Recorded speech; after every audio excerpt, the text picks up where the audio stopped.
Bienvenue dans la Blue Chronique, l'émission dans laquelle on interviewe des gens aussi exceptionnels les uns que les autres.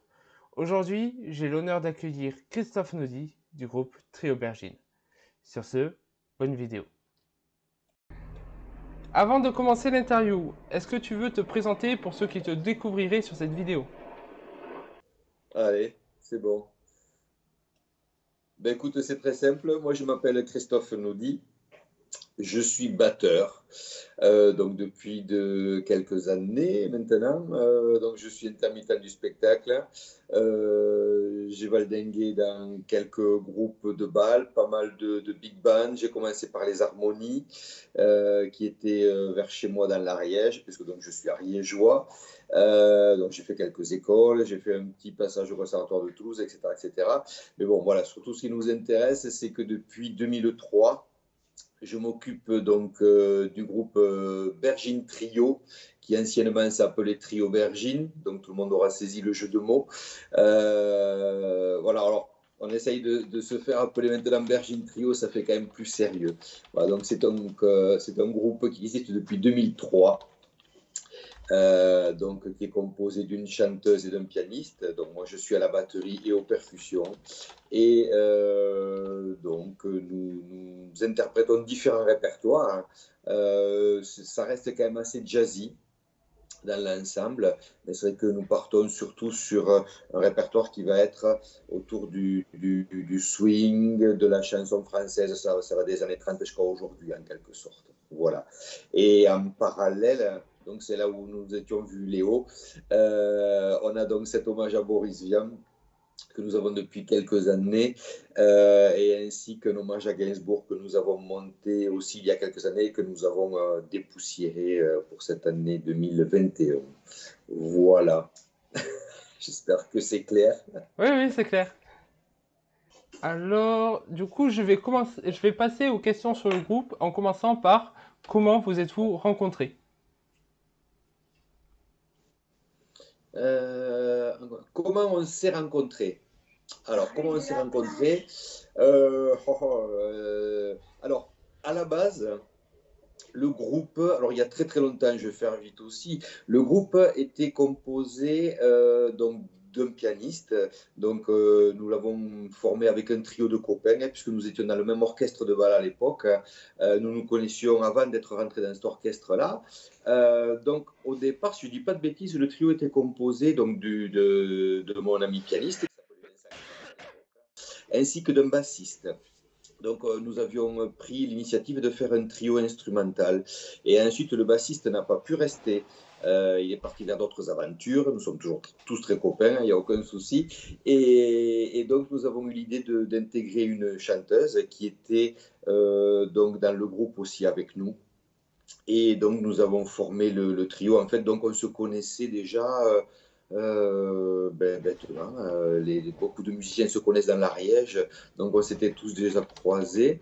Et voilà, donc, on se connaît depuis, oui, même la fin des années 90. Je dis pas de bêtises. Voilà. Donc, on s'est rencontrés parce qu'on faisait le même métier, tout simplement. Alors, tu as dit que vous avez eu l'idée d'intégrer une chanteuse. Tu la connaissais déjà également?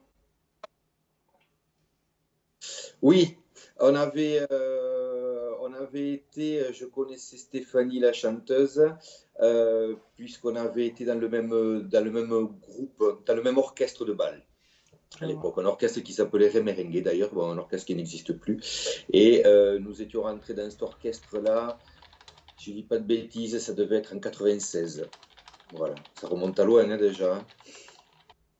Ah Alors, l'orchestre Réméringue, c'est un vieil orchestre, très vieil orchestre. Ça s'écrit, je vais essayer de ne pas faire de faute d'orthographe. Enfin, je ne sais pas si je peux te l'écrire directement. Non, je ne suis pas très fort dans tout ce qui est informatique, tout ça. Alors, Réméringue, ça s'écrit R-A-Y. Je ne dis pas de bêtises. Ah, j'ai mon fils qui est plus fort que moi. Alors, ça s'écrit R-A-Y. Et merengue comme merengue, le style de musique de l'époque, le merengue cubain, si je ne dis pas de bêtises. Voilà, donc ça s'écrit comme ça, Ré merengue. C'est un orchestre de bal qui, je pense, a démarré dans les années 60 et qui s'est terminé dans les années 90. Voilà. Et c'est là donc où j'ai connu Stéphanie. Alors, coup de bol aussi, on était dans le même lycée à l'époque, hein. Mais bon, on ne se connaissait pas, on ne faisait que se croiser. Voilà. Comme quoi, les coïncidences font bien les choses, du coup. Hein? Et c'était comment les débuts? Comment c'était les débuts? Ben, en fait, on a commencé à répéter chez le pianiste, donc qui s'appelait Vincent Kretz, hein, comme je te disais au début. Nous répétions chez lui, dans l'Ariège, donc à Saint-Giron. À Saint-Giron dans l'Ariège, pas très loin non plus à vol d'oiseau de Perpignan. Donc on allait répéter chez lui chaque semaine, hein, une fois par semaine. On a fait ça pendant un an. Voilà, pour monter le répertoire, pour monter suffisamment de répertoire, parce qu'en fait, au départ, donc on avait envie de monter ce groupe-là, justement pour faire de la musique qu'on aimait, mais chacun avait ses idées et ses préférences. C'est-à-dire que Vincent, le pianiste, lui, était très branché jazz. Moi, je sortais d'un groupe qui avait fait beaucoup de musique cubaine, donc pendant pas mal de temps, j'avais fait beaucoup en gros. Et Stéphanie avait plutôt fait de la variété. Donc ça faisait trois styles vraiment différents. Donc on a fait un peu style pâte à modeler, on a tout mélangé. Et puis voilà, après on s'est dirigé vers la chanson française jazz un peu. Voilà, donc ça a été une mixture, un mélange de tout ça, en quelque sorte. Voilà. Et donc on a répété, comme je disais, une année entière pour mettre le répertoire en place. Et notre premier concert, ben, il a eu lieu, alors je ne sais plus hein, les dates, tu vois, je me fais vieux. On a dû sortir la première fois donc en 2003. Voilà, Ouais. après une année de répétition. C'est un peu le souci de tous les groupes, j'imagine, la diversité. Content de voir que ça s'est bien passé. Ben oui, pour l'instant, puisqu'on est depuis 2003, on n'a jamais arrêté. Sauf un peu l'année dernière, puisque bon, forcément, avec le Covid, ça n'a pas été top. Mais on a travaillé pour rester constant dans nos concerts, dans notre répertoire, tout ça. Donc c'est une histoire qui marche, oui, depuis 2003, déjà. Alors pourquoi le nom de Trio Bergine à la base? Je venais d'apprendre le changement en Bergine Trio. Bah, c'est une histoire qui n'a pas trop d'intérêt. Moi, je te la dirais quand même. En fait, à l'époque, c'est tout simple. À l'époque où j'étais chez Merengue, donc l'orchestre dont je t'ai parlé tout à l'heure, j'avais une Seat Ibiza violette, donc avec une forme très arrondie. Et chaque fois, les musiciens disaient, tiens, voilà Christophe qui arrive avec son aubergine. Voilà, ils avaient appelé ma voiture une aubergine. Et donc, quand on a cherché un nom pour le trio, ben voilà, on a pensé à l'aubergine, trio aubergine, donc ça a été tout simple, tu vois, c'est pas très intéressant. Voilà d'où ça vient à la base. Et puis après, comme je t'ai dit, on change un peu le trio, pardon, l'ordre des mots, hein, donc plus trio aubergine, aubergine, trio, voilà, pour que ça passe un peu plus sérieux, parce que en fait, au départ, ça vient d'une farce, tout simplement. Drôle d'histoire et tout est intéressant, t'inquiète. D'accord. Bon, très bien alors. Ça va. Ensuite, quel a été votre souvenir le plus marquant dans le groupe? Souvenir le plus marquant, le plus marquant, le plus marquant. Ben, il y en a eu plein. Il y en a eu plein parce que j'ai compté, on a fait comment on dit ça, un pressbook, justement par rapport à l'hommage à Vian qu'on a fait là où on s'est vu il y a quelques années. Et donc pour faire un pressbook, voilà, il a fallu se remettre dans les archives, etc., etc. Donc en gros, on a fait, depuis 2003, on a fait quand même plus de 800 concerts, ce qui est quand même pas mal. Ah ouais. Voilà. Alors, pour avoir un truc marquant spécialement,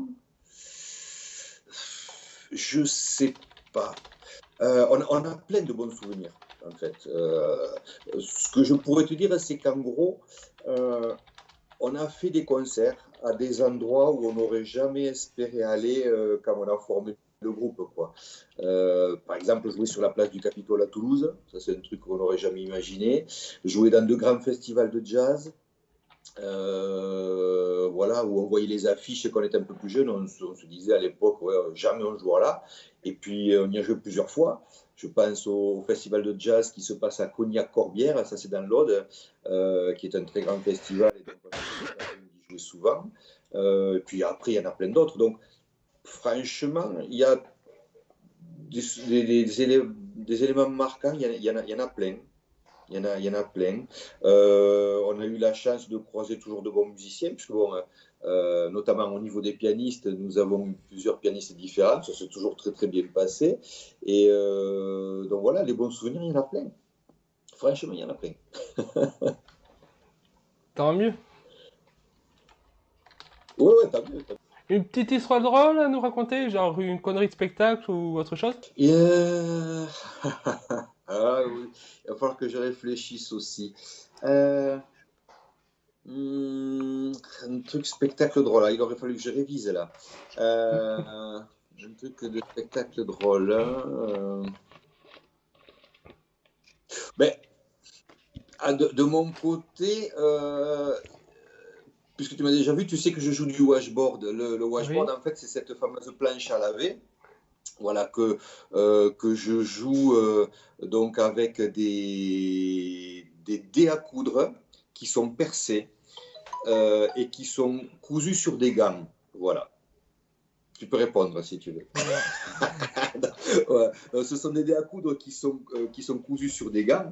Et en fait, des fois, puisque c'est un instrument qui est rigolo, et donc les gens, quand ils me voient arriver avec ça, ils sont quand même assez étonnés.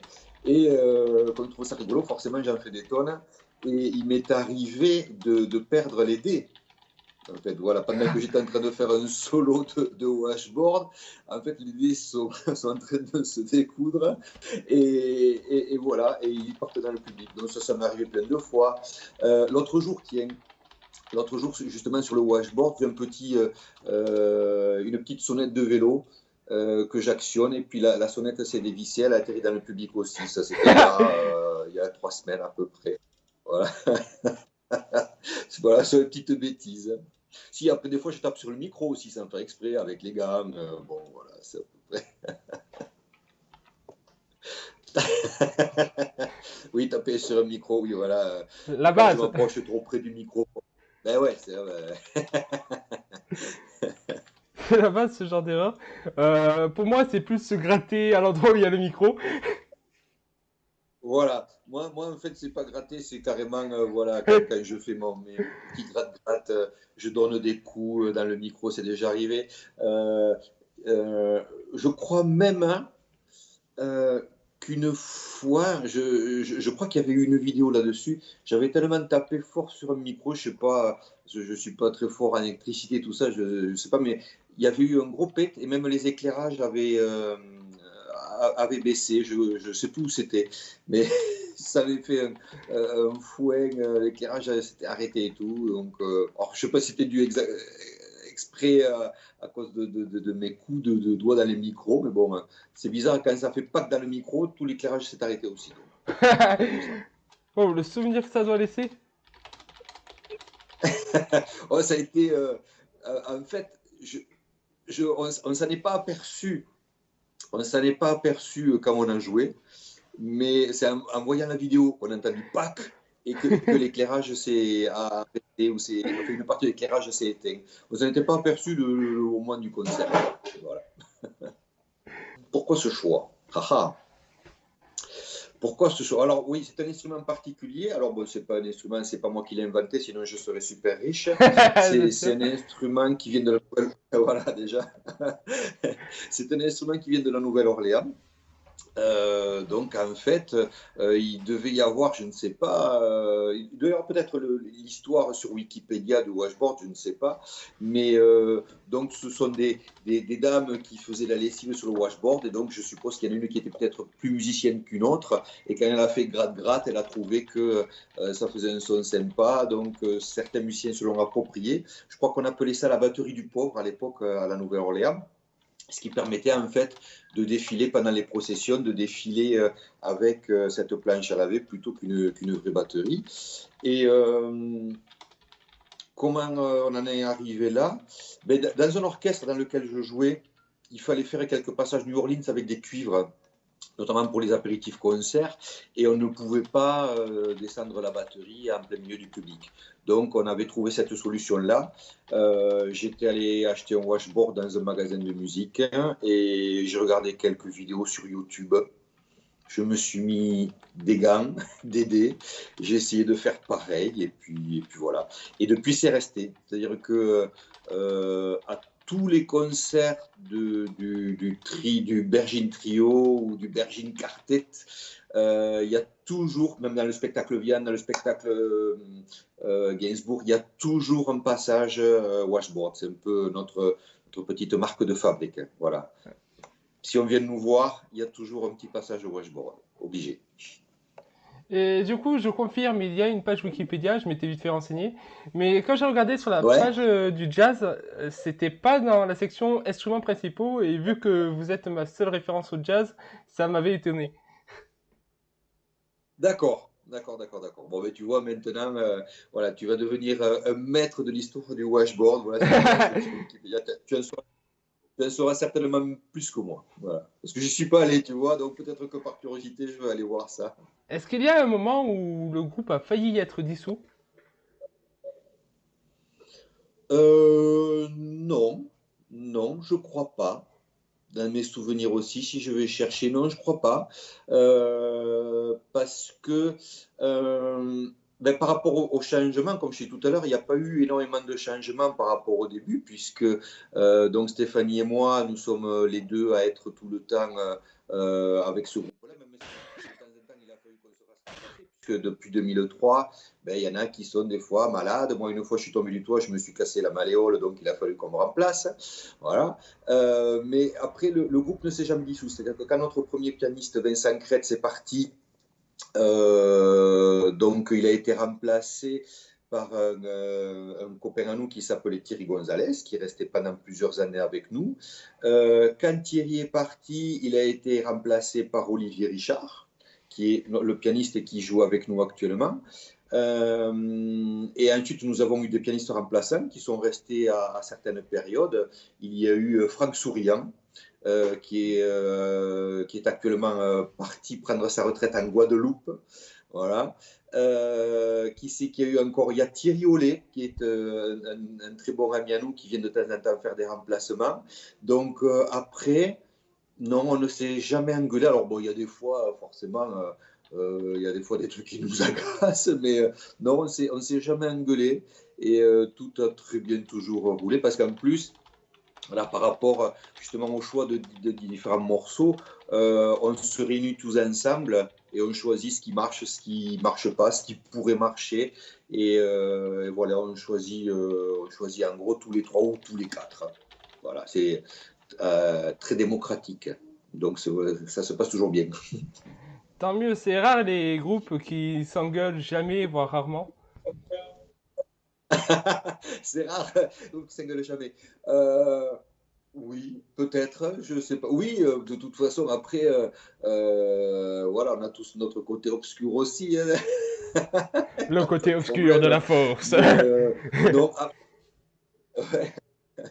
après, un des avantages que nous avons, c'est que nous faisons une musique euh, qui est, euh, qui est agréable aussi, qui est sympa, qui des fois peut être dansée, une musique qui peut être écoutée. Le Major Boris Vian que tu as vu, on a pris d'abord ses chansons humoristiques et burlesques, donc c'est le côté marrant, même si musicalement c'est sérieux, mais les paroles sont très marrantes.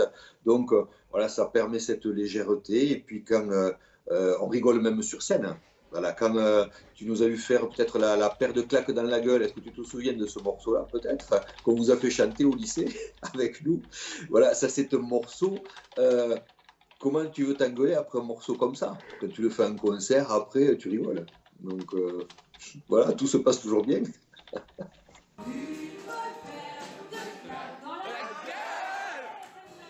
Euh, du coup, ouais, je me rappelle, on avait tous crié dans la gueule. On m'entend même sur l'enregistrement que j'avais fait du C'est ça, concert. c'est vrai. Ben, tu vois, ce morceau-là, donc voilà, comme j'ai dit, qui est très marrant, où on en rajoute des tonnes, on en rajoute des caisses, et donc voilà, ça fait partie, comme je dis, c'est un élan, déjà cet échange avec le public, donc ça donne un élan, et puis quand tu fais un morceau comme ça, tu peux pas t'engueuler derrière, hein, parce que c'est de la grosse rigolade, quoi, donc c'est vraiment super. C'est peut-être aussi ce qui nous maintient, tu vois, de faire des morceaux qui sont agréables, déjà, voilà. Je vois. Et là, un peu plus personnellement, comment vois-tu le futur du groupe, hein? Ouais. Ah, ah. Comment je vois le futur du groupe? Le plus long possible, hein, déjà. Le Oui, plus long logique. possible. Euh, ouais. Moi, je suis musicien pro depuis 1996. Donc, on est quand même en 2021. Donc, si on a réussi à tenir, c'est parce que, bon, forcément, on a travaillé. L'avenir de groupe, voilà, le plus longtemps possible. Mais c'est vrai que, bon, forcément, il y a eu cette histoire de Covid. Donc, on a été arrêté pendant un an et demi. Et encore, nous, on a un peu de chance. On a réussi à tourner cet été. On a fait même un bon été par rapport à des copains à nous qui se sont retrouvés sans rien. Donc, si le Covid s'en va, ou si voilà, on peut se débrouiller de travailler, ça ira. Si après, chaque année, il y a un truc comme ça qui sort, ça va pas être facile. Mais ça ne sera pas que pour nous, hein. Ça sera pour tout le monde. Ça sera pour les C'est sûr. restaurateurs, les cafetiers, les cinémas, etc., etc. Donc, voilà, si je pouvais finir et prendre ma retraite en musique, ça serait chouette. On verra. En tout cas, pour l'instant, il n'a jamais été dit qu'on allait arrêter, puisque justement, on est en train de travailler sur de nouveaux morceaux, de nouveaux répertoires. Là, je te disais tout à l'heure, on a remis sur pied l'hommage à Gainsbourg qu'on a pu jouer. On a pu le jouer une fois cet été. Il était prévu qu'on le joue 5 fois. On a eu 4 dates d'annulées, donc on a quand même pu le jouer une fois. On a des fans de Gainsbourg qui sont venus nous voir et qui ont trouvé ça très chouette. Donc, voilà, déjà, on va continuer aussi là-dedans. Donc, l'avenir, ça sera d'essayer de faire le plus de concerts avec l'hommage à Gainsbourg, puisqu'on n'en a fait qu'un. Et puis, on va continuer tout ça. Donc, voilà, pour nous, le plus longtemps possible, tant qu'on ne nous mettra pas des bâtons dans les roues et qu'on pourra travailler comme il faut. Il n'y a qu'un seul domaine où le Covid a bien profité, c'est Internet. D'ailleurs, vous avez également une chaîne YouTube. Vous comptez poster régulièrement dessus, dans l'optique où il y a, où si un deuxième Covid en quelque sorte se représente? Alors, ben écoute, on a une chaîne YouTube. Alors, on n'est pas des fous de l'informatique, hein, comme j'ai dit tout à l'heure. Donc, oui, on a un site internet, oui, on a une page Facebook, oui, on a des vidéos YouTube. Euh, on essaye d'en mettre de temps en temps. On a fait une belle soirée, ça c'était au mois de... Ah, Terre et Merengue, c'est moi? Non, je vais marquer ça. Et donc, on a fait un concert entier, un concert live en direct. Tiens, ça me fait penser à un truc que tu m'as dit tout à l'heure. Tiens, je vais y revenir un peu. Oui. On a fait un concert en direct dans un petit théâtre de Foix, donc dans l'Ariège, toujours pareil, chez nous, qui s'appelle la Limonaderie. Et on a fait un concert en direct. Justement, puisqu'il ne se passait rien depuis quelques mois. On n'a pas fait de vidéo, on ne voulait pas faire de vidéo chez nous avec un smartphone ou une tablette, parce que c'est vrai qu'il y avait beaucoup de monde qui le faisait. Et puis, notre pianiste habite à Muret, donc c'est quand même à 1 heure et demie de route de chez nous. Le contrebassiste, quand il est avec nous, il habite à Albi. Donc, c'est quand même loin aussi. Et voilà, on ne voulait pas se retrouver tous les quatre dans une pièce à faire un truc avec un smartphone ou autre. Donc, on a la Limonaderie, donc ce petit théâtre qui nous a contactés, qui voulait faire des soirées en direct. Et donc, on y est allé, je crois que c'était le 16 avril, et ils nous avaient embauchés pour faire le répertoire en hommage à Boris Vian. Voilà, puisque Mhm. c'était des soirées-concerts, très bien. Et donc, pour revenir tout à l'heure aux petites anecdotes, alors celle-là, elle est énorme, tu vois, je l'ai oubliée, c'est toi qui m'y refais penser. Le direct, donc on va l'après-midi, on cale le son, on cale les images. Il y avait 4 caméras ou 5 caméras autour de nous. On cale les éclairages. Il est prévu le concert en direct live, comme on dit, à 20h30. Donc très bien. On sait que les gens sont connectés. On a fait énormément de pubs. Et à 20h29, tout plante. Ah, la folie! Tout plante. Alors, les gars qui étaient avec nous, qui se sont occupés du son, de la vidéo, tout ça, c'était des pros, il n'y a aucun souci. Ils avaient des solutions de secours. Ils avaient même 2 solutions de secours. Ces 2 solutions de secours n'ont pas marché. Ils ont envoyé des mails à tout le monde disant que le concert allait être retardé, etc., etc. On a tout rebranché, on a tout recablé. Rien n'a marché. Voilà. Donc, ce qu'on a fait, on s'est excusé auprès de toutes les personnes qui s'étaient connectées parce qu'il y en avait vraiment beaucoup. Donc, on a Ouais. enregistré le concert en condition live, c'est-à-dire qu'on n'a rien retouché. Voilà. On Mhm. a fait le concert et il a été rediffusé, donc dans les conditions du direct, hein, et il a été rediffusé le lendemain à la même heure. C'est-à-dire qu'au lieu d'être le jeudi à 20h30, il a été le vendredi à 20h30. Voilà. Je vois. Donc, mais ça a été très difficile parce que, donc déjà, il n'y avait pas de public devant nous. Il fallait imaginer les gens qui étaient devant. Donc, il faut énormément d'énergie parce que l'énergie du public ne nous revient pas. Ça, c'est la première chose. Mais donc, on est motivé. On se dit 20h30. Et puis, quand on t'annonce à 20h29 que c'est mort, Ah, ouais. t'as tout qui redescend. Donc, tu as toute la pression. Tu n'as plus rien. Et quand on te dit, bon, on va quand même essayer de le refaire et on va l'enregistrer pour le rediffuser demain, il faut se remotiver.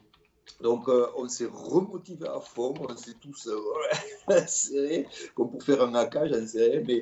Et donc, on a fait le concert et ça s'est bien passé. Donc, par rapport au. Et d'ailleurs, je crois qu'il reste. Il y a une vidéo qu'on a postée sur YouTube, justement, c'est la complainte du progrès. C'est une vidéo de cette soirée-là. Je vois. Mais voilà, donc ça, c'était notre contribution Internet par rapport au Covid. Voilà, on a fait que ça. Mais dans l'avenir, bien sûr qu'il y aura d'autres vidéos. D'ailleurs, j'aimerais bien qu'on enregistre un teaser sur le Gainsbourg. On en a parlé cet été avec les copains. Donc, s'il y a un truc à faire en vidéo, ça sera ça. Déjà un teaser. Et pour le mettre sur YouTube, bon, en espérant que ce ne soit pas une vidéo à mettre exprès pendant le Covid, quoi. Alors, Mhm. ça serait bien que non. Voilà, Bah, je t'ai bientôt la répondu à fin du 2 ou 3 Covid. questions en même temps, là. Ouais, bah, c'est toujours cool. Personnellement, je vous connais surtout pour le Vian, mais j'ai cru comprendre que vous avez fait d'autres hommages à travers votre musique.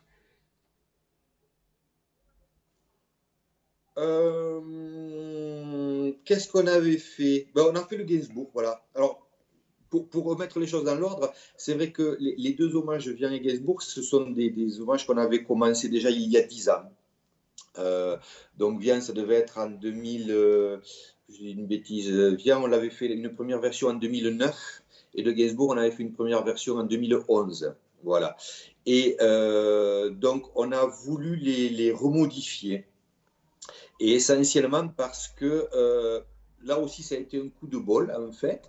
La première de l'hommage de Vian, on nous l'a proposé en quartet, puisque nous avions ce répertoire jazz que l'on faisait plutôt en quartet, avec un contrebassiste qui venait avec nous. Donc, le quartet, Mhm. c'est donc chant, bien sûr, piano, euh, moi-même, et le contrebassiste. Je vois. Et donc voilà, la configuration jazz, elle est plutôt comme ça. Et pour la nouvelle première de Vian, donc celle que nous avons fait donc en 2019, voilà, on nous a proposé de le faire en quartet.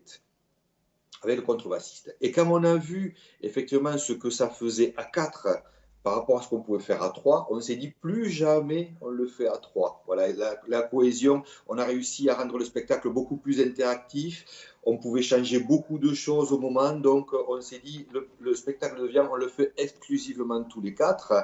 Et c'est pour ça que l'hommage de Gainsbourg, étant donné que ça a très bien marché avec le Vian, on s'est dit on le fait aussi exclusivement à 4, ce qui nous a permis de trouver de très bonnes nouvelles idées et donc de dépoussiérer ce qu'on avait fait respectivement en 2019 et 2011. Voilà. Après, on va garder ces 2 hommages-là, mais après, il n'est pas prévu qu'on en fasse d'autres, puisqu'on veut beaucoup faire le Gainsbourg dans les prochaines années à venir. Après, hommage, ben, écoute, nous, on aime un peu tout, donc on aime bien le pianiste de jazz Horace Silver, donc on fait quelques morceaux de lui. On avait fait une reprise de Nirvana, donc le morceau le plus célèbre qu'on avait retransformé en jazz. On avait repris un morceau de U2 en salsa, on avait repris un morceau de Supertramp en jazz. Voilà, donc en fait, en gros, ouais, si tu veux, on fait des hommages à toutes les personnes qu'on aime plus ou moins, quoi. Voilà, et donc c'est très large, parce que tu vois, quand tu fais le grand écart entre Nirvana et Boris Vian, quand même, il y a de la marge. Hein. Très très très différent. Même si je connais pas les deux, honnêtement. Ouais. Alors, on n'a pas. Je crois que le Supertramp, il est en vidéo sur la page, sur la chaîne YouTube.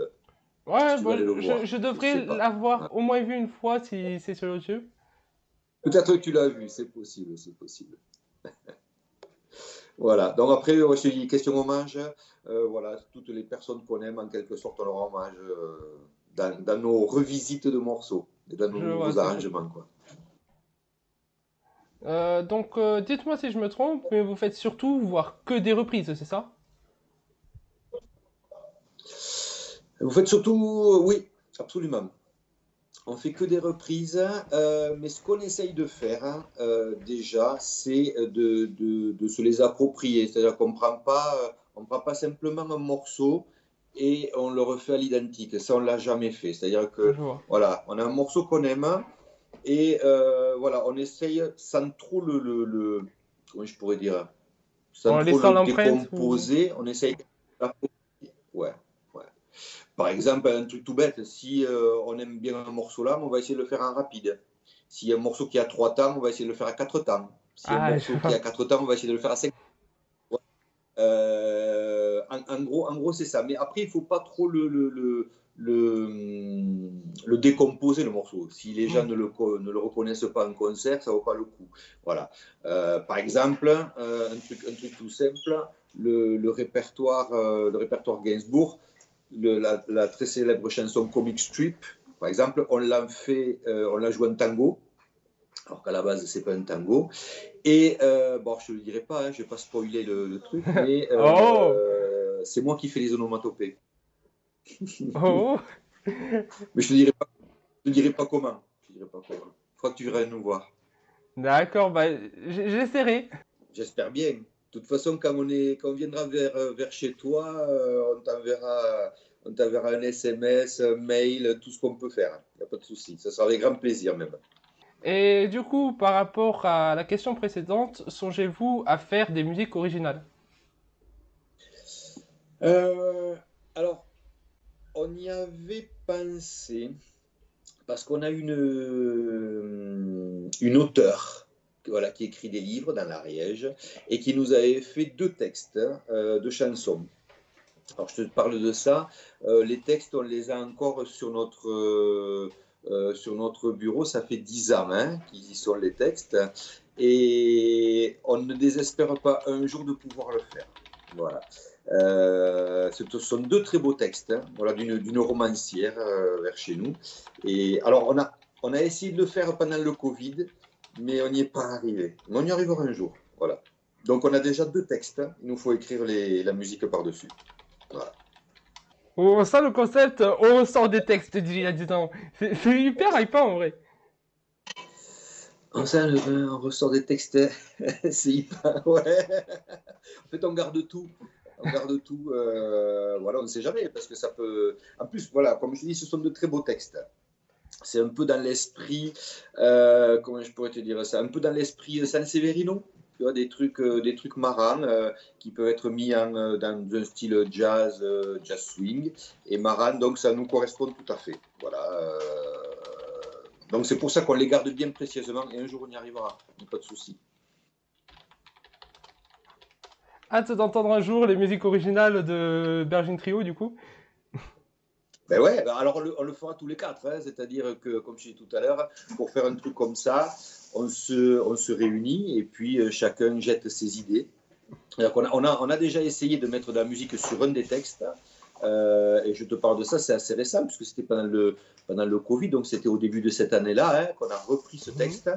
On a essayé, puis après on est parti sur autre chose parce qu'on n'y arrivait pas, donc on a essayé d'arranger d'autres morceaux, et puis finalement ça s'est fait comme ça. Entre parenthèses, donc, l'auteur, non ça se dit pas auteur, non l'auteur, autrice, c'est Maric, elle s'appelle Maric, voilà, elle est dans l'Ariège sur Pamiers, voilà. D'accord. Elle a écrit de très très très jolis romans, voilà. Vous pouvez nous citer un de ces romans pour que je puisse C'était voir?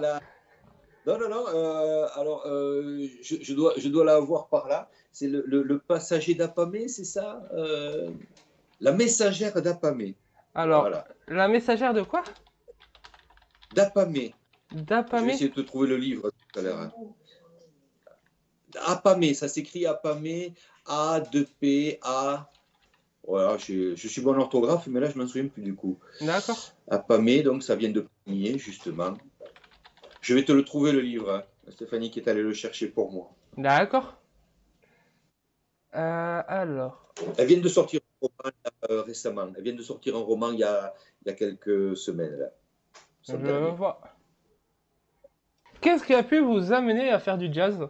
En plus, tu disais tout à l'heure que vous veniez de plusieurs univers musicaux différents. Hmm. Alors, euh, ben, Vincent, le premier pianiste, Vincent était très jazz, lui. Donc, lui, il a baigné là-dedans. Il aimait bien les petites formations. Moi, j'ai connu le jazz via l'intermédiaire de mon école de musique, hein, donc qui était à Lavelanet. Moi, j'ai commencé dans les harmonies, donc on faisait la musique plutôt classique. Et c'est vrai qu'à un moment, il y a un de mes amis trompettistes qui a décidé de faire un big band. Je peux le citer, le trompettiste, c'était Michel Lassalle, voilà, qui était un copain à moi, très, très célèbre trompettiste donc vers chez nous, du Sud. Mhm. Et donc, il a décidé de faire un big band avec donc les musiciens qu'il y avait sur place, et on reprenait ben, en gros des standards de swing, comme l'avait fait Glenn Miller, Duke Ellington, Count Basie. Voilà, et donc moi j'ai appris le jazz là-dedans via l'intermédiaire des big bands, hein, en faisant ce répertoire-là. Et puis comme le swing, voilà, c'est un répertoire qui est quand même, moi je toujours trouvé ça très sympathique, c'est quand même assez dansant, il y avait quelques morceaux qui étaient chantés. Et donc voilà, moi je suis plutôt allé vers ce style-là de jazz, plutôt swing. Et Ouais, lorsque je fais des remplacements aussi, c'est plutôt dans cet esprit-là, quoi. Voilà. ouais. Et donc j'ai aimé ça. Et puis voilà, j'ai commencé à travailler les ballets. Parce que pour mettre en jazz, il faut travailler les ballets. Moi, je ne les avais jamais fait. Et voilà. Tiens, entre parenthèses, ah, je te l'ai trouvé le truc. Oh, Voilà. sympa. Voilà. Ah, on a tous ces livres, hein, regarde. Là, c'était Le temps des sentinelles. Voilà. Mhm. Et puis, bon, on en a plusieurs. Voilà, donc, c'est elle qui nous a écrit ces deux textes qu'un jour, peut-être, nous arriverons à mettre en musique. Tu viens de dire que tu fais des remplacements, donc tu as déjà joué pour Oui, d'autres groupes? oui, oui, oui, oui. C'est sympa parce que j'ai des copains qui m'appellent pour jouer avec eux. Ben, écoute, j'étais en remplacement il y a quelques jours dans un groupe qui s'appelle Louisiana Trio, donc qui est un trio aussi, piano, sax et moi-même. Voilà. Mhm. Et je dois faire un remplacement. Et juste avant qu'on s'appelle, j'étais en train de relever des morceaux pour faire un remplacement dans un trio aussi qui s'appelle les Blinkers. Voilà, où pareil, c'est sax, orgue, sax, orgue et moi-même. Et après, oui, l'année dernière, j'ai remplacé dans les orchestres de bal. Donc ça, c'est un répertoire complètement différent, donc, puisque c'est variété. Et c'est les derniers remplacements que j'ai fait. Après, il m'arrive aussi de jouer toujours dans des harmonies, parce que j'ai toujours aimé la percussion classique. Hein. Quand j'étais petit, je voulais devenir timbalier d'orchestre symphonique. Voilà. Mais Assez j'ai toujours aimé différent la d'aujourd'hui, quoi. percu. Voilà. Ouais, j'aime bien les timbales puisque j'avais fait de la percussion cubaine. Mhm. Voilà, timbales, tout ça. Donc voilà, j'aime à peu près tout. Donc voilà, donc ça nous arrive même à nous tous, hein, c'est-à-dire que Olivier, notre pianiste, joue dans d'autres groupes.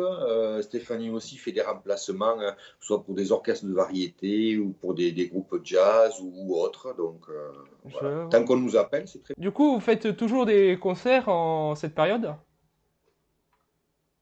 Oui, nous avons la chance. On fait toujours des concerts. Là, ben, on repart demain. Demain, on a un nouveau concert. On en avait un autre samedi. Et on continue. On a des concerts jusqu'à la fin du mois d'août. Alors, on va essayer d'arriver jusqu'au mois d'août. Hein, parce que là, maintenant, vu la situation actuelle, on le fait mois par mois. Hein, tu sais, Je on vois, ne je vois. sait jamais ce qu'on va pouvoir terminer. Alors, pour l'instant, nous avons des concerts qui sont signés jusqu'à décembre. Et nous sommes en pourparlers déjà pour des concerts au mois de mars prochain, 2022. Et puis il y a des concerts qui ont été annulés en 2021 et qui normalement devraient être en 2022. Mais D'accord. voilà, pour l'instant, on va croiser les doigts, il ne se passe pas un mois sans que l'on sorte pour faire au minimum un concert. Donc, voilà. On a fait un bon mois d'août, on devrait avoir un bon mois de septembre aussi, quoi. Comment gérez-vous du coup vos concerts avec le Covid et tous les problèmes de ces années? Le public est-il gêné par les obligations, le pass sanitaire ou autre chose? Ou même vous d'ailleurs? Alors, le public, ouais. Ben, moi, je pense surtout aux organisateurs, parce que déjà, organiser un concert en temps normal, c'est quand même très difficile. Mhm. Organiser des concerts avec pas sanitaire, tout ça, c'est presque mission impossible. D'ailleurs, il y a beaucoup de concerts qui ont été annulés. Mhm. On a beaucoup de collègues qui se sont retrouvés sans rien. D'ailleurs, au mois d'août, zéro date, alors que normalement, ben, on peut presque jouer tous les jours. Mhm. Donc ça, c'est quand même assez dramatique pour les intermittents du spectacle et les musiciens professionnels, quoi. Donc, euh, on arrive à le faire, mais ça crée quand même certaines tensions. Tu vois, par exemple, on a appris des trucs, bon, je ne vais pas te le dire là, mais euh, voilà, des personnes qui faisaient les entrées, qui faisaient les billets. Ben, quand on demande au public le pass sanitaire, ben, il y en a certains qui tiquent un peu, quoi. Mhm. Donc, ce qui fait que, en règle générale, on a moitié moins de public que ce qu'on devrait avoir. Ça, c'est sûr, parce que les derniers concerts qu'on a fait, on a vu qu'il y avait quand même beaucoup moins de public. Euh, En fait, on a coupé un peu l'envie aux gens. Voilà, c'est ça qui est difficile, parce qu'on sent, puisque, comme je te l'ai dit tout à l'heure, on ressent quand même l'énergie du public, c'est ce qui nous fait marcher, c'est notre essence à nous. Et là, on sent que, entre guillemets, le public n'a plus d'essence. Il y a moins d'envie, il y a moins de, voilà, on nous a coupé l'herbe sous le pied. Là, je parle du public. Hein. Les, Mhm. les gens, les gens sont devenus un peu plus ternes, un peu plus aigris. Donc, on essaye, nous, de pousser, mais c'est difficile. Et ce n'est plus le même public d'avant Covid. Voilà, il Je s'est vois. passé quelque chose. Quelque chose a été cassé et c'est difficile. Donc, nous, pour l'instant, on peut faire les concerts. Là, on va attaquer les concerts en septembre en salle. Donc, je ne Mhm. sais pas. Pour l'instant, nous, personnellement, ça ne nous a pas trop impacté. Ce que je trouve dommage, voilà, c'est qu'il y a quand même moins de public. Ça, c'est indéniable.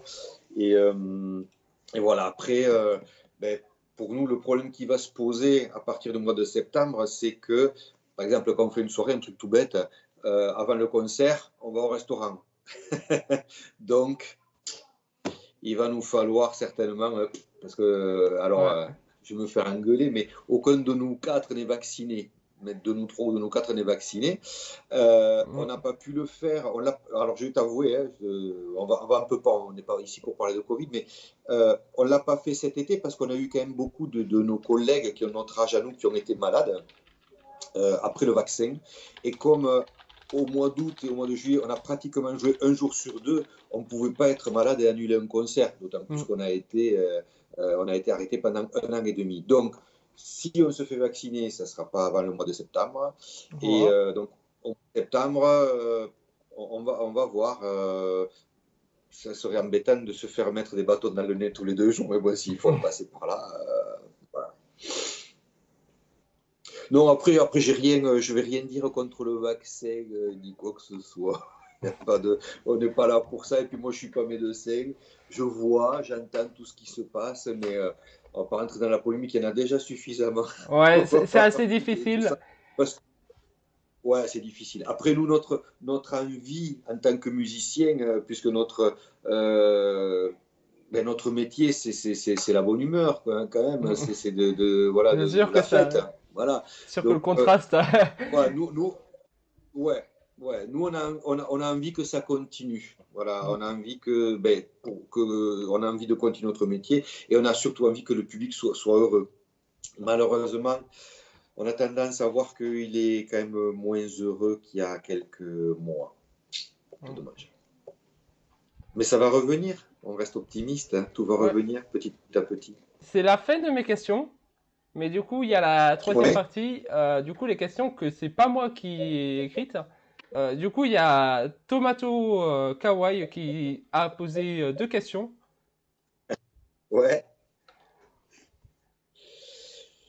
Mais qui n'ose pas parce que ce n'est pas à la mode. Alors, mais écoute, moi, je vais te dire, je pensais aussi que ce n'était pas à la mode. Alors, il y a des périodes où ça vient, où ça repart, etc., etc. Pendant quelques temps, ça a été vraiment la mode du latino. Il y a eu beaucoup de danse latino, il y a eu quelques années. Tout le monde ne Mm. parlait que de salsa. Il y a eu un grand festival qui s'est créé. Bon, alors ça fait longtemps, plus longtemps que ça, à Vic-Fezensac, le festival Tempo Latino, si je ne dis pas de bêtises. Voilà, il y a eu beaucoup de festivals là-dessus. Donc, Mm. pendant ouais, une bonne grosse décennie, même un peu plus, tout le monde ne jurait que par la salsa. Bizarrement, donc qui est une musique de danse, hein. Donc Oui, mais c'est d'ailleurs, pour j'ai ça fait un les peu gens. de salsa pour le coup. Ouais. Comment? J'ai fait un peu de salsa, en tout cas, je connais un peu. D'accord, d'accord, d'accord, d'accord.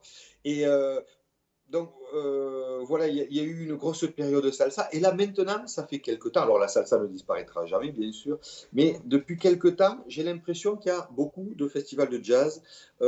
Alors tous les styles, parce qu'on ne peut pas cataloguer, comme tu disais, uniquement jazz. Mm.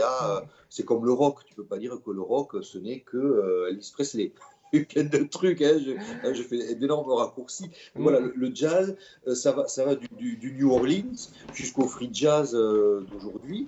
Et en fait, donc, il y a énormément de styles. Et j'ai l'impression que il y a beaucoup de festivals et de nouvelles animations autour du jazz. Donc, c'est quelque chose qui revient. C'est pas démodé du tout. Ça ne l'a, personnellement, je pense que ça ne l'a jamais été, comme la salsa ou la vieille chanson Je cubaine. vois. Mais donc, par rapport à tes amis, il faut que tu leur dises qu'ils osent, parce qu'en plus, en jazz, ce qui se fait souvent, ce sont les buffs. C'est-à-dire qu'à la fin de certains concerts, les musiciens restent sur scène et ils appellent des musiciens du public qui viennent faire une jam session, qui viennent faire le bœuf. Oh. Et si tu veux te faire remarquer, et si tu veux te faire remarquer, ben, il faut y aller. Voilà, tu Tout t'installes derrière ta simplement. batterie ou tu amènes ta trompette, voilà. Et tu fais pour le mieux, parce que de toute façon, la musique, ça a toujours été un échange. Donc, et puis, qui veux-tu qui te juge? On s'en fiche. Déjà, c'est pour s'amuser. Donc, c'est pas une musique démodée. Et par rapport à ce fait que, voilà, on peut faire des jam sessions, on peut faire des buffs, c'est peut-être un peu plus facile d'y rentrer, finalement. Je vois. Voilà. J'avais pas du tout cette vision du jazz, même si j'avais Ouais, pas de a priori, j'avais quand même pas forcément pensé à tout ça. d'accord. Et du coup, voilà la deuxième question de Tomato. Donc, quelles sont vos influences musicales en dehors du jazz, du coup? Alors, moi, personnellement, quand je me suis intéressé à la musique, je me suis intéressé au groupe de rock, pardon, des années 70-80. C'est-à-dire que je suis un grand fan.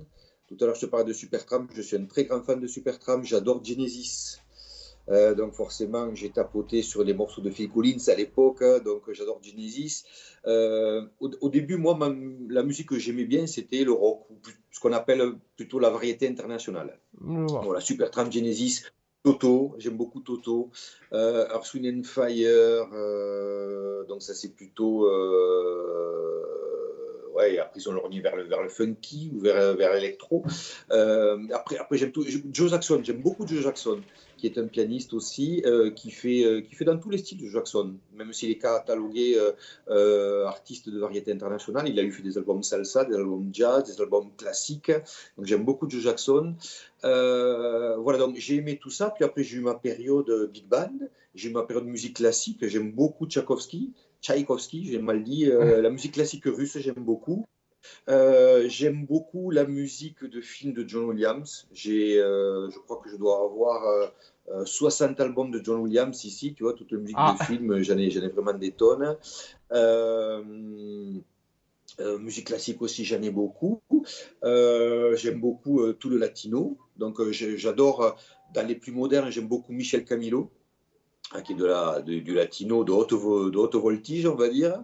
À l'époque, j'aimais bien, entre les deux, entre variétés latino, j'aimais bien Gloria Estefan quand j'étais un peu plus jeune. Voilà, donc, moi, à partir du moment où c'est bien fait et où ouais, ça m'interpelle quelque part, j'aime. Donc voilà. À la base, voilà, je suis plutôt, ouais, allez, pas rock, mais variété internationale, hein. je Et vois. je peux très bien passer d'un album, voilà, je peux très bien écouter un album de Metallica et passer ensuite à Du les tableaux de Mozart ou... l'exposition de Mussorgsky, par exemple. Tu vois, ça me dérange Hmm. pas. Et puis après, je vais écouter du Supertramp. Et puis après, je vais écouter. J'aime beaucoup Brian Setzer. Donc ça, c'est plutôt du rockabilly, tu vois. Brian Hmm. Setzer Orchestra, c'est un truc que j'aime beaucoup. Voilà.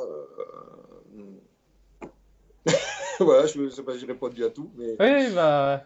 voilà. J'aime beaucoup, beaucoup de choses. J'aime beaucoup de choses.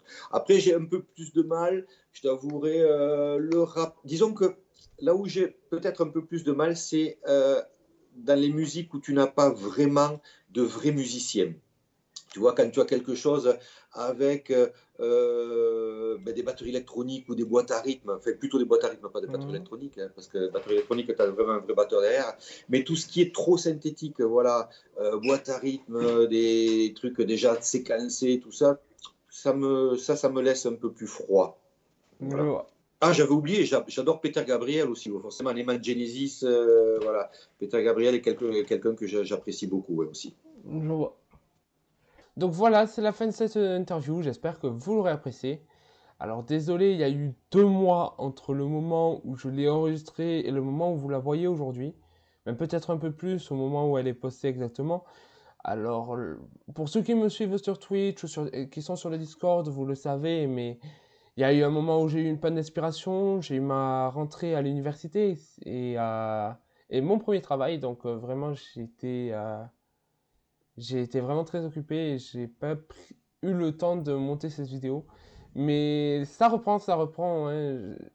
J'ai l'impression que je fais que des pauses et des reprises continuellement, mais vous inquiétez pas, je vous oublie pas. Donc c'est la fin de cette vidéo. Cette fois-ci, j'ai opté pour un montage un peu différent que pour la première interview. Vous me direz ce que vous en avez pensé dans les commentaires. Bye!